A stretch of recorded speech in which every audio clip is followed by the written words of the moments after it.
Welcome to Mission Control Houston. This is the Space Shuttle Flight Control Room, and we are here tonight with Frank Jergens, who is part of the team here, and he is a PDRS, and he's going to tell us what PDRS stands for, and then we're going to learn a little bit about Frank. So welcome, Frank. Thank you.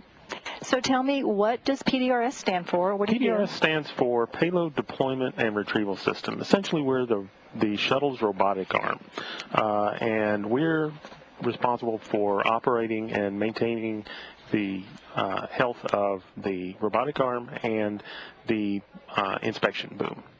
And so what the PDRS does, we retrieve payloads out of the payload bay, such as on this mission we unearthed the new Russian module, the MRM-1, and we lifted that out of the payload bay and handed it off to the station robotic arm, which then installed it on to the Russian segment. And we also took the boom out and on flight day 2 and used it for the inspections of the wings and the crew cabin services. So I have a question. So on this side, on the shuttle side, it's a PDRS. Is that the same thing on the space station side? No, on the space station side, on space station, the operator is called Robo, the robotics officer. And we have similar functions, although on the space station they have more systems. They have the robotic arm. They also have the mobile base system and the mobile transporter, which moves along the truss to carry the payloads out to the work sites. As we did on this mission, we moved the mobile transporter out to work site 8 so that the crew could install the batteries on the P6 truss. They also have the SPDM, which is the Special Purpose Dexterous Manipulator, was built by Canada, and that's it's a fine manipulator arm that can either be on a work site, or it can be on the end of the station robotic arm to do fine tasks and remove components and change out components on the space station. So we've been looking tonight at one of your views. We've been looking at the mobile base system, and tomorrow morning, I guess very early tomorrow morning, your team is going to be doing some very important work. Yes, tomorrow we're going to be the station robotics team is going to be unearthing the ICC, which is the integrated cargo carrier. They're going to take it off of the mobile base. Currently it's attached to the mobile base, and they're going to reinstall it back into the shuttle's payload bay to return it to Earth and refurbish the batteries and any of the other elements that are coming back down on that cargo carrier. So we've met somebody that's really going to be active tomorrow. This whole team, Frank is preparing everything that the team that comes in on Orbit 1 will need to do. But what I want to know right now is a little bit about you, Frank. So let's learn who you are, how you got here. Well, I graduated from University of Houston in 1985. I initially started at Link Flight Simulation, working on the shuttle mission simulators back in 1985. After that, I worked there briefly, and then I went to work Link Flight Simulation and worked on some of their Air Force programs. And then in 1991, I came back to what was Unisys at that time, which became contract moved to United Space Alliance. And I've been working up until 2003. I was working on flight simulations for the shuttles and for the flight control team on the flight controller trainers. Is that like a virtual mission kind of? Yeah, it's a simulator. We simulate the dynamics of the shuttle and the displays and all of the systems on the shuttle. And I came to flight control in 2003 and was certified as a PDRS backroom RMS support, and I've been working all the missions since the return to flight, STS-114. This will be my 16th mission that I've supported, the 5th supported from the front room. I was certified as PDRS in 2009, last year. So what's a good day for PDRS? A good day for PDRS is when everything works, obviously. We had some problems with the cable on the orbiter boom sensor system, and of course that had us changing our plans, and that's when our team really earns, the Orbit 3 team really earns their pay, is that we have to work and replan a lot of the mission and the activities that we're going to be performing. So that's what we were working on a lot up until EVA 2, is we were working on the procedures that the crew used to maneuver the boom from its normal position to view the battery install up to the work site to where the EVA crew could work on it and reroute that cable that was causing a snag. So that's what we were doing for the first part of the mission. You've had a busy mission then. Yes, it has been a very busy mission for the robotics team. We've had operations nearly every day with the installation of the batteries, the installation of the MRM, manipulating the integrated cargo carrier. It's been a very busy mission for the robotics team. Well, I do need a little bit more information about you. So where did you go to school? I went to University of Houston, studied mechanical engineering, and I graduated in 1985. And been working here in the Clear Lake area since then. Where'd you go to high school? I grew up in Houston. I was born and raised in Houston. I went to James Madison High School, graduated in 1979. And so I'm one of the few native Houstonians left.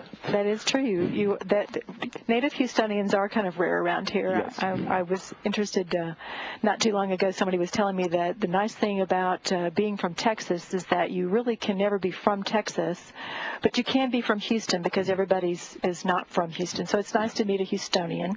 Thank you. Tell me a little bit about your family. You said your family's watching. Yeah, my wife and kids should be watching. Denise as my wife, and my two children, Richard and Jennifer. They should be out there. Hi, guys. And they go to school locally here? We live in Pearland, so they go to school in Pearland. For our viewers, how far is Pearland from where we are? We're about it's about 12 miles from. I live about 12 miles here from the Johnson Space Center. Pearland is just south of Houston, in the northern edge of Brazoria County. So now, what is a good day? You told me what a bad day was. Tell me a good day for PDRS. Well, a good day for PDRS is where we just normally do our operations. All of our, the procedures go as according to plan as the crew has trained them. That's what we really work to, is to have everything work as we did in training. And we put a lot of effort into our pre-mission planning and training, so that once the crew gets on orbit, the operations are just executed flawlessly, and on the ground it looks like, oh, that's easy. But what a lot of people don't see is all of the training that goes on and the planning that goes on beforehand. We start planning a mission a year to a year and a half in advance before the mission is scheduled to fly. So there's a lot of planning that goes on. We have to design the trajectories and all of the movements of both arms so that they're efficient and we're not wasting time, and we can get all the operations done in the most efficient manner that we can. And that's where we really put all our effort, is into the pre-mission planning and then the training of the crew to go through. And the PDRS team and the robo teams, we go to all the trainings that the astronauts do. We work with them, and we work with them to refine our procedures and make sure that they understand and that we're both working as efficiently as possible to get as much done on orbit as we can, because that's really the limiting factor on orbit, is we only have so much time, and we've got a lot to do, and we've only have so much time to do it. So that's why we try to make everything so that when we get on console and we're working, everything just works, and it's like, okay, that one's done, and that's a good day. It's when everything goes according to our pre-mission plan, and that's what we try to do. Well, I want to know a little bit about the training. From your experience, about how many hours of training is involved in something like this for our astronauts? Depending on the task, the astronauts will go through many hours of training for its surveys, they will go through at least 3 simulations of the whole day. So that's at least 24 hours just on that. And then there's their generic training that they do beforehand, and qualification training where they go and improve their skills and hone their skills. I don't know the exact number of how many hours, but it's just the mission-specific training is on the order of, for each crew member, is on the order of hundreds of hours, depending on the tasks that they're doing, and especially with the EVA crewmen, they have hundreds of hours of training, and that's something that you don't see on the ground. You just see the astronauts and everything goes according to plan, and the training really pays off is when things don't go according to plan. And everybody on the ground, everybody on orbit has a backup plan, and they know what to do if something doesn't go right. Okay, here's what we're going to do. So how big is your team? You must have a lot of people if you're doing a lot of this training beforehand. Well, we have about 60 people in our group, and both for the PDRS and the Robo, and we have everyone working multiple missions. We have a team that's assigned as the prime mission design team, and I'm the lead PDRS for the next mission, STS-132, and myself and 2 others are working on the PDRS mission design. We're designing all of the shuttle robotic activities, and then there's 3 people who are doing the station robotic activities. So each flight has 3 robotics controllers who are working to plan and train that mission. That's when we get on console. We have really 4 teams. We have the 3 teams that come in to staff the console, 8 hours for each shift, and there's 3 people on each of those shifts for each team. So there's 6 on each shift for 3 shifts. And then we actually have what we call Team 4. They're the ones we call if something doesn't go right. We can call them, and they can come in and help us. They can offload some of our activities and give us a hand in replanning activities. They can go to engineering meetings and represent the team in engineering meetings and mission management meetings. So that's what the Team 4 is there. So we really have 4 teams of 6 people who are supporting both the PDRS and the Robo side.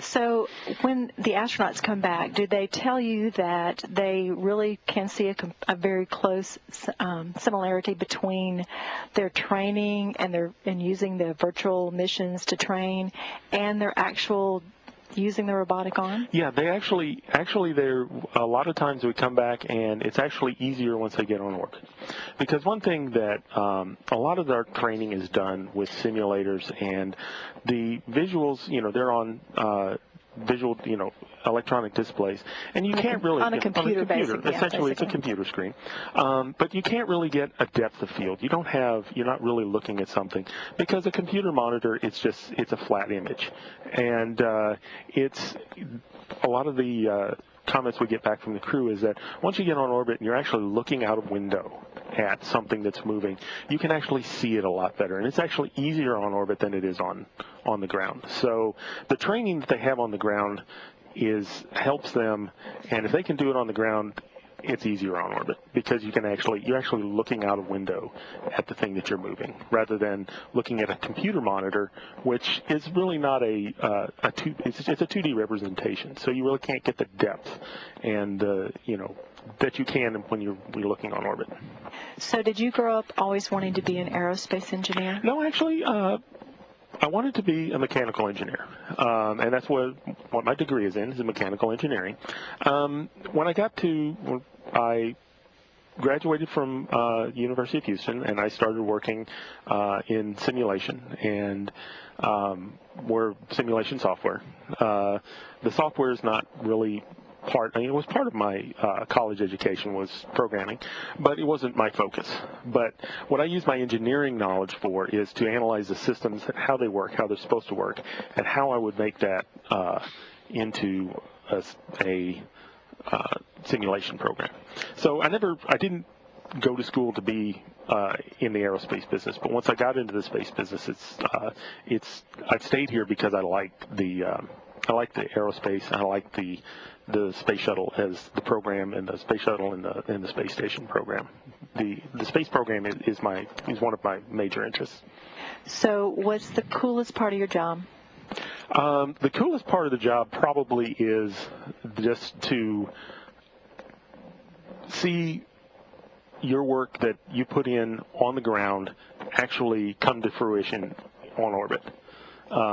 So the procedures that you helped write and the crew that you helped to train, when you see them on orbit and actually executing your procedures, you know that you've done your job well, because when everything goes according to plan and there's no problems, you've done your job well. And that's really the coolest part, is to help the astronauts do their job on orbit. Anything else you'd like to add, Frank?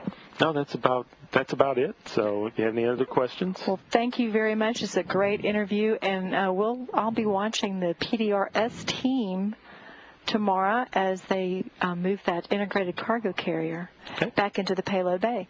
And again, thank you very much. This is Frank Jergens, and he is the PDRS here at Mission Control Houston.